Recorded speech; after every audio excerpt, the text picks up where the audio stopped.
نروح لعدد تنازلات كابتن ابو الدهب، يلا بينا. اتفضل. فتحتني على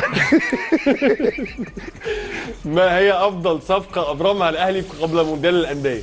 يعني انا شايف كل الصفقات اللي اتعملت صفقات قويه، لكن صفقه زيزو ماشي. نروح اللي بعد كده.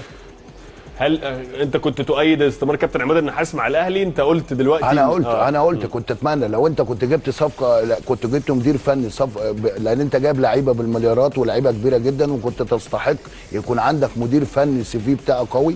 ولا اما قلت كنت اتمنى ان عماد النحاس يبقى موجود ويكمل يعني. ماشي. نروح للسؤال اللي بعد كده.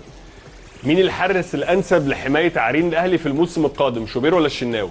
يعني انا شايف ان الشناوي عمل شغل كويس جدا الفتره اللي فاتت. ولا سيحه بقى؟ سيحه دخل معاهم اهو. ما هو هتبقى فيه منافسه قويه، لكن انا شايف ان شوبير عمل شغل كويس جدا، ومظلوم ان هو ما بيلعبش الفتره اللي فاتت، لان هو كان وقف في فتره من فترات في بطوله افريقيا، وكان عنده حسن ظن جماهير النادي الاهلي والنادي الاهلي. لا، مصطفى شوبير يستحق انه ماتش وماتش حتى لو انت مش هتلعبه، لكن يستحق المشاركه. نروح للسؤال اللي بعد كده. لاعب من الدوري تنصح الاهلي بالتعاقد معاه؟ لا، يمكن عمرو ناصر اللي هو عمرو ناصر اتمنى ان الصفقه تخلص يعني. هو احسن بالنسبه لك ولا اسامه فيصل؟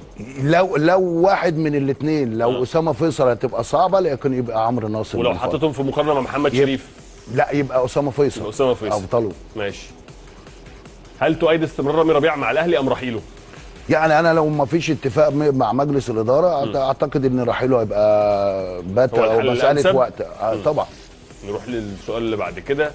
المهاجم الاحق بالمشاركه بشكل اساسي في الاهلي، جراديشار ولا اسامه ابو علي؟ يعني اسامه ابو علي. اسامه ابو علي.